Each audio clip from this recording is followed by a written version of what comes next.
Real life street stars, man. We here with Trey Alsace, man. What's good, man? Nah, man, it's just Alsace Carcione, baby. Oh, yeah. Names change, you know what I'm saying? Yeah. Alsace Carcione. Yeah. Let's go and start with that, man. What's the name change? No, it's not a name change. So Okay. basically what happened is when Facebook first started, you kind of had to have your real name anyway. So that wasn't a new thing for these people. Yeah. So you had to kind of have a real name. And I put my MC name in the middle. So everybody literally makes that mistake where they're like, Trey Alsace. And I'm like, no. It's just Alsace Carcione. That's it. Yeah. Man, we've been trying to get Alsace Carcione here for about 2 years. No, so don't do that. So they don't think we've been shading you because we got nothing but love for Miss Carcione, you know. When famous people come in here, I can't come over though. So you know, we wouldn't do you like that.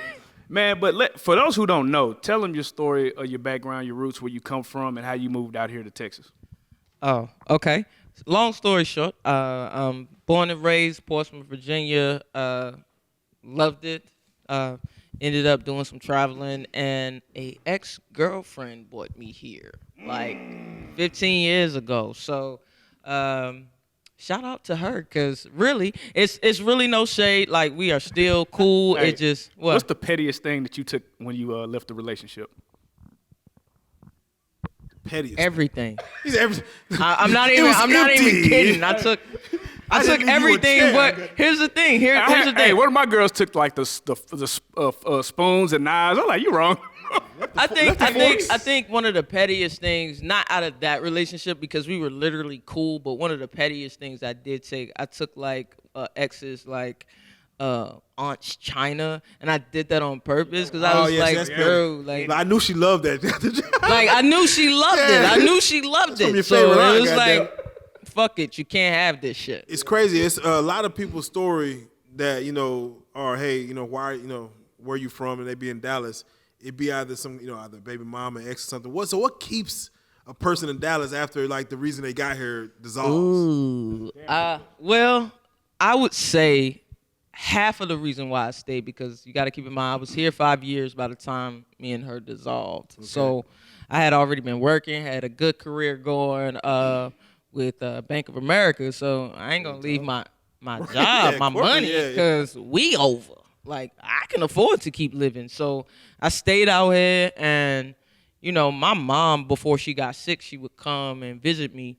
So I didn't have a reason to go back. We would talk, and then, of course, I started my music career as a trumpet player, baritone player back in high school and stuff like that. But when I got to Dallas, this is where Alsace Carcione really was born. This is the toddler moments to the elementary, to the middle school, to the high school, to the college, to growing up, and that's what kept me here in Dallas. This is where my fan base was. So when I go home, it's like, ew, y'all still doing open mics at the chicken wing place? Okay, I don't want to do this. Yeah. But I love home though. Chicken wing spot? Yeah, the chicken wings was good.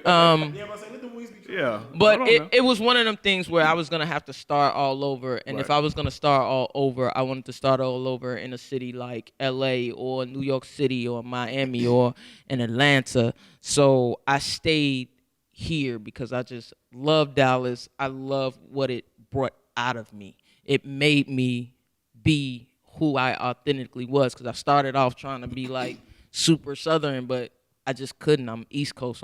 I'm soulful. So I did that, and it just helped me become a greater artist. And it's crazy because one of the videos that I seen that was like 7 years ago was you performing at a hip hop coffee shop or something like that. Yeah. And you told them, hey, I'm in Texas, but I'm gonna give you that East Coast flavor, and you went up there and you killed it. Even back then. For those who haven't seen you live, you put on one of the best shows I've seen personally. Thank you. You know what I'm saying? And I've seen you at a lot of different, do a lot of different shows. Yeah. How did you get to the point where you got that good at performing? Because I was whack at first. And nobody told me that until one day one of my big sisters, right? Like I look up to her. And I came across as I was moving, and I came across a DVD of when I first started back in 2009. And I had on this huge fucking shirt, like down here, with big shorts and a big hat tilted to the side. In my tall tee. I had In my tall tee. right. I had a fade, and I was like, who the fuck let me do this? like who let this happen? And after seeing that, I wanted to be a better performer, and then I had an experience where I was signed to a LGBT label back in the day, right here in Dallas called ILE, and we lost a competition, and I would never forget that feeling because we crushed, we murdered it, right? Yeah. What And competition then- was it? You said It was when Kundalini was still alive. Oh man, shout Yeah. out Coon. Put man. everybody on. Yeah, Deep Ellum yeah. days, That's man. how far back I'm into That's this back. You Dallas You don't know thing. who Kundalini is. You ain't from Dallas. You ain't a Yeah, Dallas. so R.I.P. to him, but we killed it, and then Young Jim came, and he was like, he just performed like real regular, and then bought a live band, Oh, that's real. That and I was like, never ever again will I let a hip hop guy or a rap guy, because that's what he was to me, a rap guy Right. who don't play no horn. I play a horn. I come from playing marching band. Don't Right. do me. Like, I was excited for Baychella. I was like, I understand everything that's going on. Yeah. And we got demolished because of that experience. But that experience taught me one thing. You can control the crowd better when you have a live band. And I just worked and worked and worked. I played with a lot of different bands. I played with a lot of different musicians. But when you can experience me with a DJ, and that's cool. But if you get the chance to experience me with a live band, you gotta see it's it. It's crazy because it's a show. You don't have a choice but to give a show, and that's one of them things that we always talk about. Like, should you wrap up your vocals? Drives me nuts, but you don't get that opportunity when you live. Like, this all you. Also, you get to take a break. So on certain songs like Been Grinding, people get solos so I can breathe, damn it. Yeah. Take them away. Yeah, like, shout out your band, man, because there's some bad. yeah, Friday's Foolery, DJ Centrific, Indigo Jones, Jackie, who's subbing for the drummer this time around. Like, I am surrounded by people who they got degrees at UNT. They know their shit, and I choose music so the live band can reenact it, and you don't feel no different. Yeah, I'm gonna tell a story. I was with you. I think it was a Tech Nine show, and we went wow. backstage. We did an interview. You actually helped me film on some other but once we were done with that, a cipher broke out. I think it was with Ritz, and you start spitting. Yeah, and he was like, "Yeah, you got it." You know what I mean? Yeah. How did it feel to rap in front of somebody who's established, who's respected, and to get that kind of feedback? You know? I'm weird with that type of feedback. Just like when people walk up to me and say, "Oh, you had a great show," I'm like, "Thanks, guys," because I feel like I haven't reached the pinnacle that I'm supposed to reach. It feels good, but it feels even better when you get it from your peers who have seen it from the ground floor, when they saw you. There are people that'll walk up to me and be like, "I remember when you was hustling CDs and you just never stopped." One of the last conversations I had with Kundalini, he was like, "I've seen you grow, and you don't ever give up." When it comes from people who have basically birthed you in this thing, it makes it better. You know what I'm saying? So it feels awkward when somebody compliments you because you feel like, I ain't there yet. And speaking of that, if let's say you had, to put on a tour and, a record label was like, we'll give you an unlimited budget for your tour, Yeah. for your set. Okay. What kind of set would you rock? Oh, shit. I want all kinds of fireworks. Fireworks. I mean, it's got to be open building. Yeah, calling the Polytechnics or whatever they call.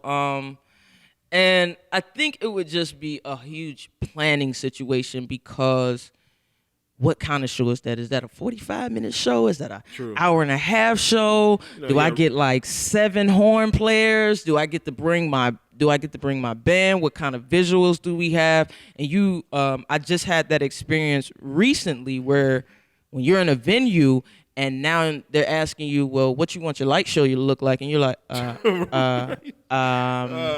what put my it life? red right here and purple over here.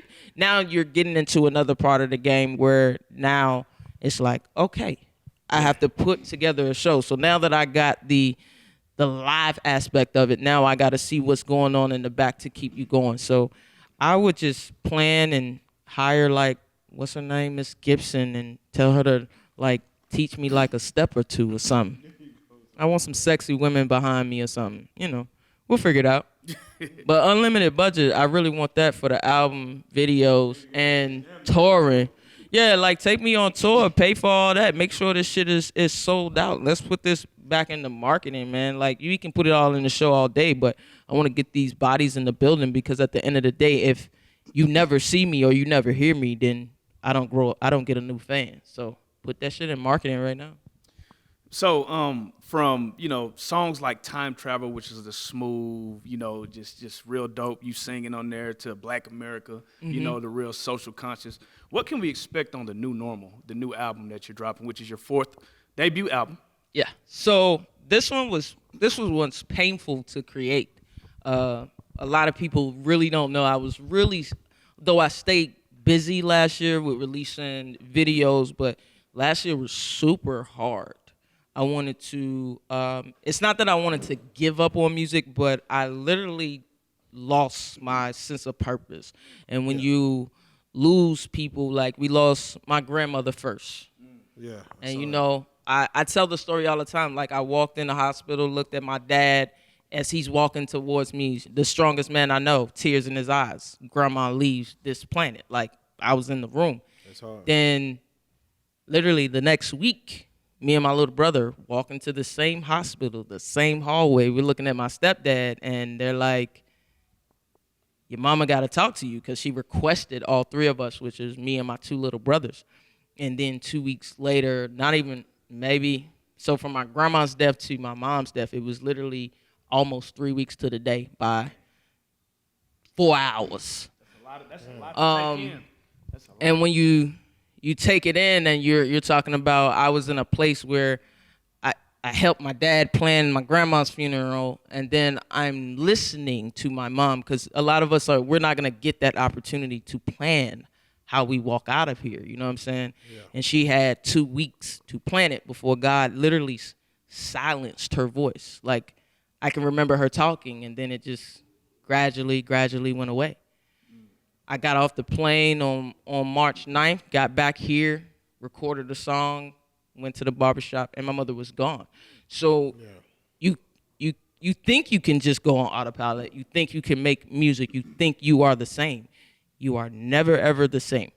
And I would never, ever, ever wish it on anybody. So the music that you hear is painful, but yet there's a triumph in this. Because I want people to understand, like, you're going to hurt. If you ever have to experience this, which a lot of us, we are, you're going to hurt, but you're going to get out of it. So I surrounded myself with creatives like Van Gammon. I surrounded myself with, I was blessed. Yeah. I hounded the fuck out of Jaron Benton, and I finally got that verse. So you're gonna hear Jaron Benton on here. You're gonna still hear hip hop, but you're gonna hear a vulnerability that you've never heard, because what most people see and hear from Alsace is strength. I don't let you know I'm hurting. Right. But on this album, I didn't have a choice. So is it gonna be difficult to perform some of these tracks? Because it seems like it would almost bring that pain.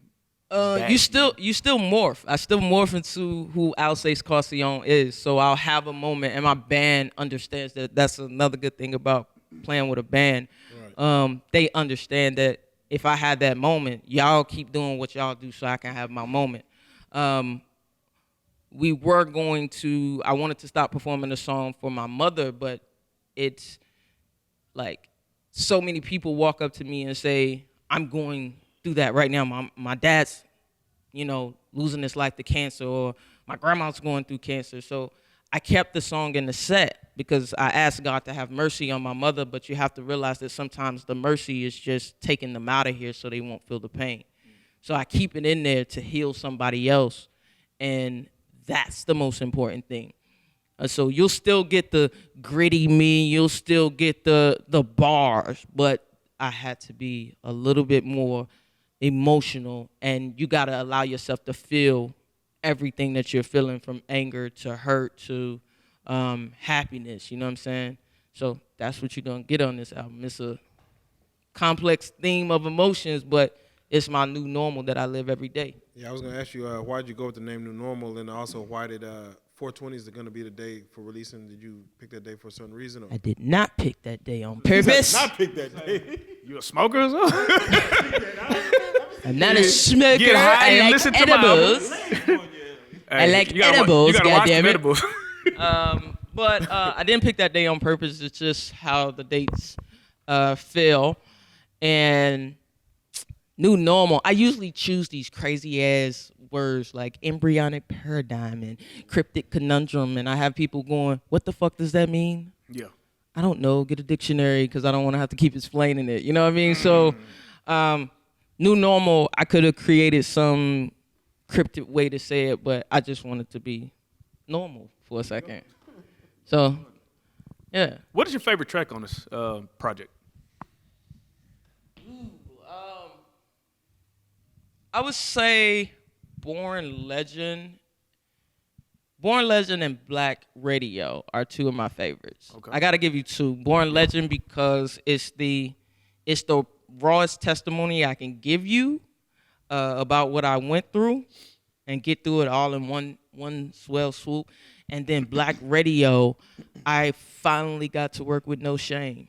Like, Oh, that's dope.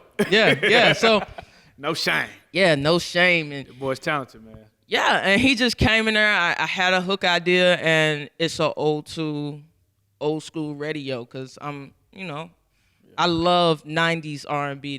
That's my era right there. Right, 90s R&B, Wu-Tang, Missy Elliott. Yeah. I'm sorry, guys. I'm from the East Coast, so I went with Biggie in the Biggie Tupac situation. I mean, Tupac's from the East Coast. Technically, but he was repping the West He was super repping. hard. Yeah, he was So repping. it's just that those two tracks right there, Black Radio, you'll be able to feel that kind of vibey joint, and then Born Legend, it just hits you in your face. And the cover, what was the inspiration behind the cover? So here's my thing. When I do covers, I always hit Explain up. the cover. What is it for those who don't know what the cover looks like? Don't tell them what it looks like, and then explain why it looked like that. All right, so when I reach out to artists to do work for me, I typically don't walk into the situation going, I need this color, this person, these shapes, do it like this, use this picture. No. I don't, number one, I don't want a picture of myself on the cover. Although there's been a lot of argument between my family and the people that support me. They're like, put yourself on there. But I don't, because I want you to make a decision about purchasing my album because it's either dope to you when you look at the cover, or because you heard me and you thought I was a dope-ass male rapper, because that's probably what you thought from my voice. So I don't want you to assume that I'm a female, but you're going to figure that out in one of the songs. But the cover is like, I call up Ness and I'm like, listen, this is what the album's about. These are the songs this is going to go on there. I need you to explain me being in this crazy ass headspace, but like I still own the world. So that's how necessary. I sent them like 3 tracks, which 2 of them were Born Legend and Black Radio, and that's what he created, all the way down to you'll see the little teeny lady sitting at the edge, and I had to, blow it up. I'm looking at it on my phone. I'm like, who the fuck is that bitch? But it's dope because then you have to. That's one of those. It's gonna be one of those album covers that you have to look at several times to catch everything that's going on in the album cover. Now, Box Eater.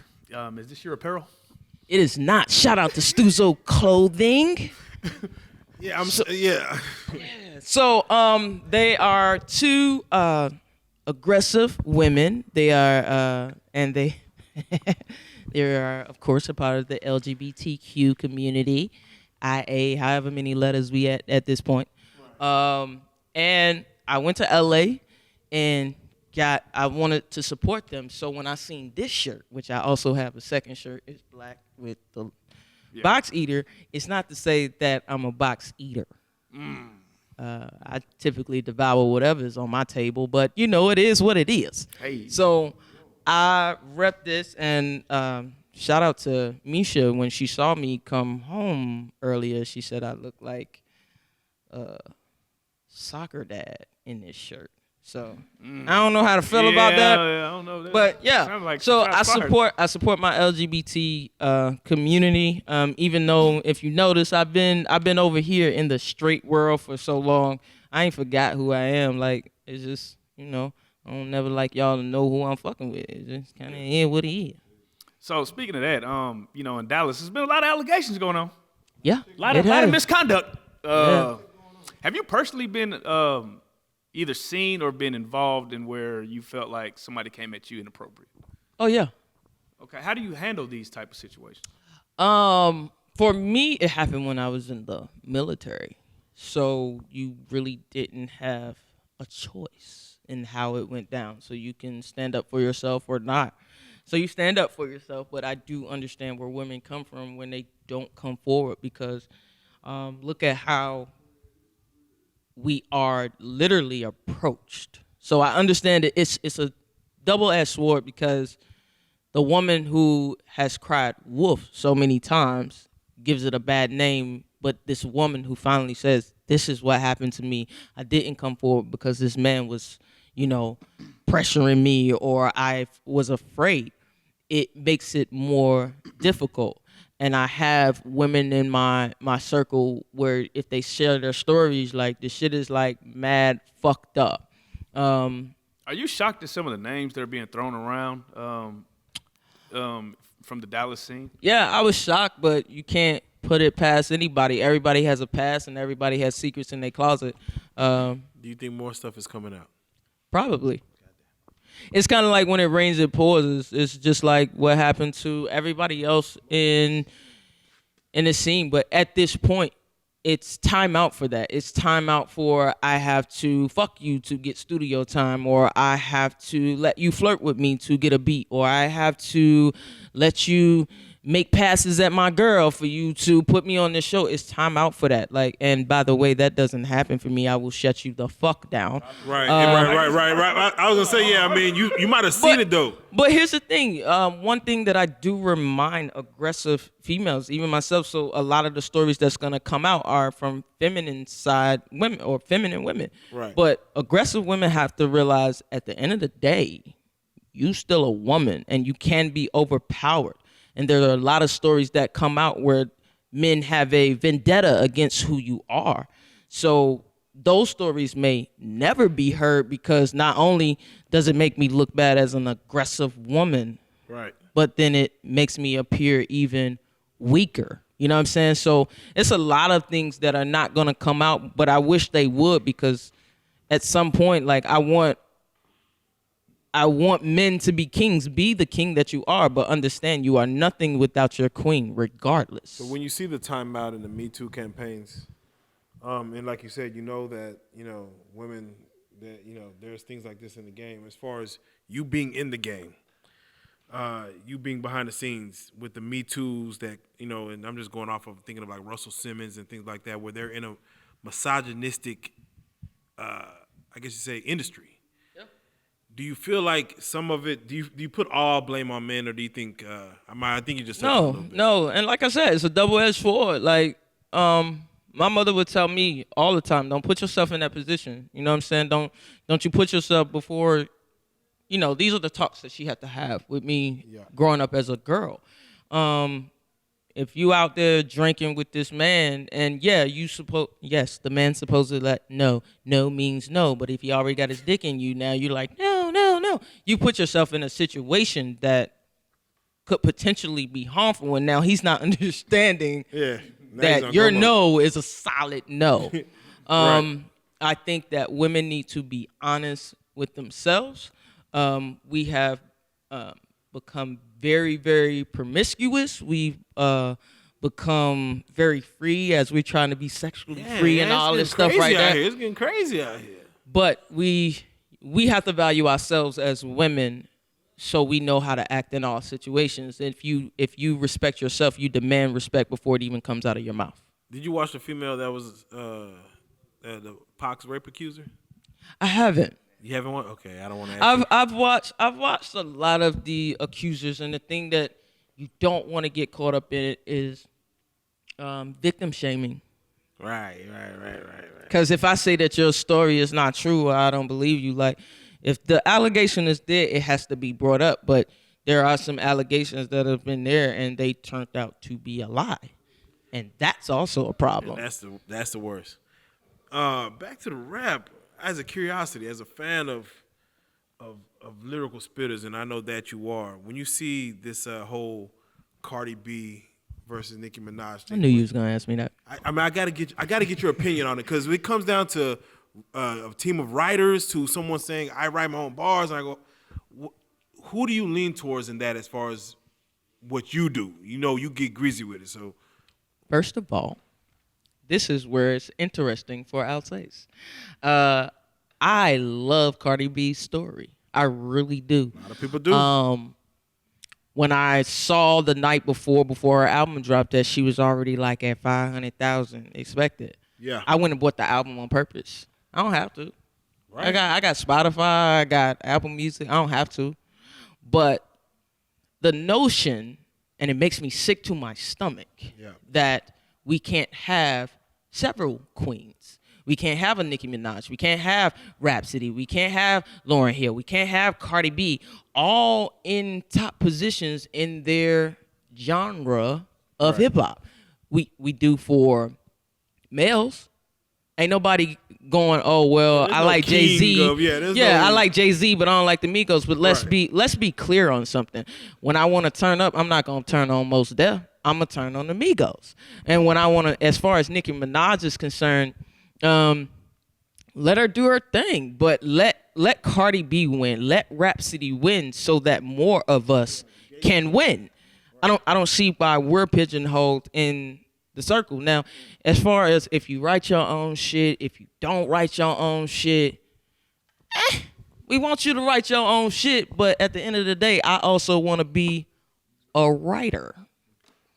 So I might win off the fact that you ain't ill with the pen. Facts. So the greatest songs ever, I'm pretty sure there's a lot of songs that Whitney Houston didn't write, but who cares? Right. You know what I'm saying? So at the end of the day, I just feel like people just need to let it fucking go. Let these women fucking eat just like the rest of the world, the rest of the hip hop world. We ain't complaining about Young Thug.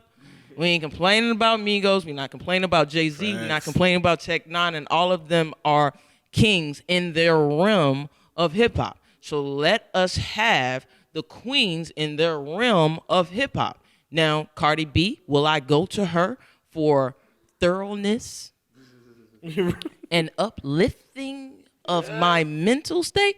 Probably not. Right.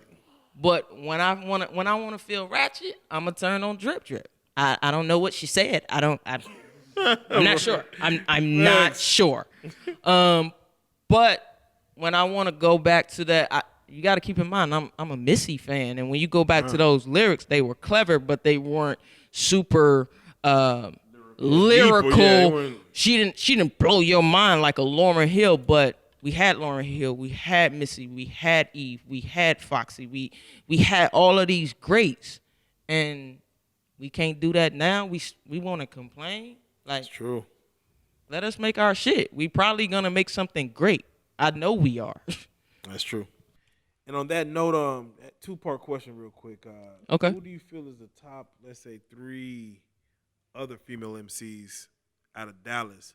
And also, who would you like to work with as far as just in general within Dallas, and also just entertainment period? Easy. The first one is easy. Snow the Product is one of the top. Snow. One of the top. If you want to deny it, go ahead. That's your ignorance, but it is what it is. Nah. Flowzilla. Yeah, shout out Flozella. Yeah. She's Cypher's killing that motherfucker, for real. she's one of the ones that snuck in, and while I was gone, I was like, wait a minute now, who yeah. who are you? Who else do I like? Females? Is that what? Just Yeah, I females? want to keep it females. We gotta show love to the queens. Got to show love to the queens. There's so many. Mecca is another one. Yeah. That's, Mecca, top that's 5. dope. She's on your project, right? If I'm not. No, she's on. Mecca and Flo are actually on the opening of the album release. And if I could work with anybody, I'm just throwing it out there. I would want to work with Rhapsody. Like, Oh yeah, That would be dope. that would be dope. Bilal. Bilal. And if I could stretch way, way high, I would want to work with Jay-Z. But locally, I've basically reached everybody that I wanted to reach, other than like Erykah Badu or if I could just get Missy to just produce it for me, just for the one time, and let's record that hoe in VA. Like, just you know what I'm saying? But this particular project, I worked with a lot of the people that I am inspired by. So you're gonna hear Van Gammon, you're gonna hear Indigo Jones, you're gonna hear No Shame, you're gonna hear Jaron Benton, Thaddeus Ford, DeVay. Like, there's a lot of names that Ashley Smith. Like, it's a lot of names that people are gonna see, but they're from different areas of what music is in Dallas, and I did that on purpose. So if I'm open to it all. You know what I'm saying? And of course, I've already reached out to Flo and Mecca, so hopefully that'll be in the long run. You know what I mean? Yeah, and before we get out of here, album release party is Friday. April 20. 20th. I can't even eat edible until after I perform, so y'all come out. Where's it gonna be at? Independent bar and kitchen in the back, Regal Room. It's $12. Come on through. Enjoy some live band shit, and that's where you'll get to hear me in my rarest form. We got like a 45-minute set. Just yeah. It's gonna be nice. I already know it's gonna be nice. I'm gonna die. And where will the CD be available? It'll be everywhere. Everywhere for your pastors, members, and friends. You can stream it. You can do whatever. I don't care. Just make sure you know the songs by the time I perform the next time here in Dallas. Hey. And with that being said, give them your shout outs. Oh, yeah. So shout out to you for being great. Love. Shout out to Sarah I've been hounding her for years, man. Shout out, Sarah. Yeah. Came through.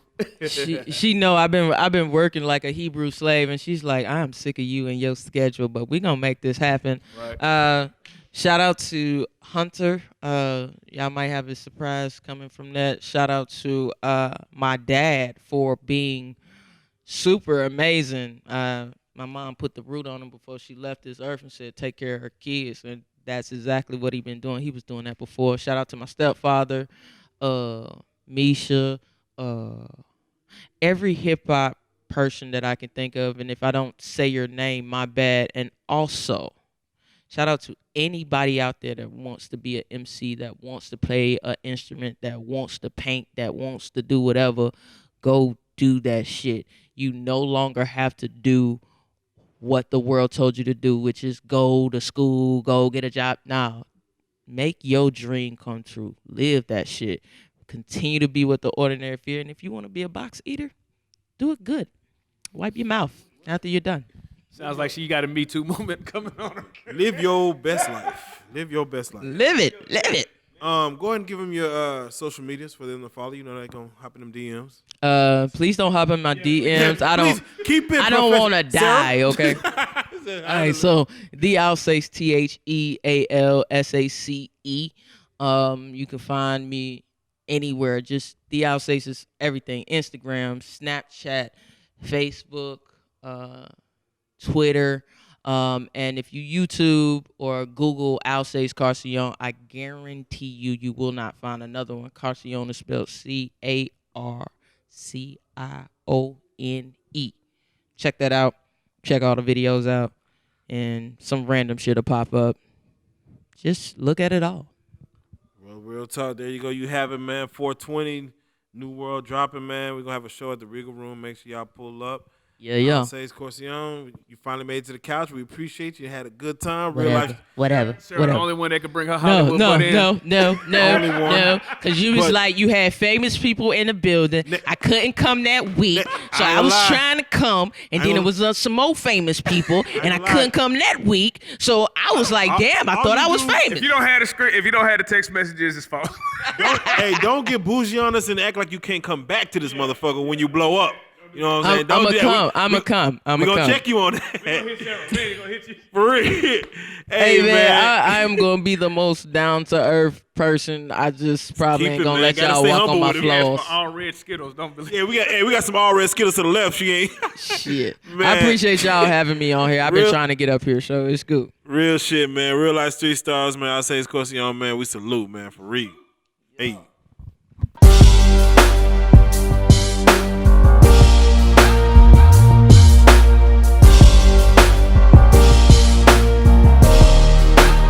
Shout out Reallyfe 3 stars, nigga. Moving. Hey.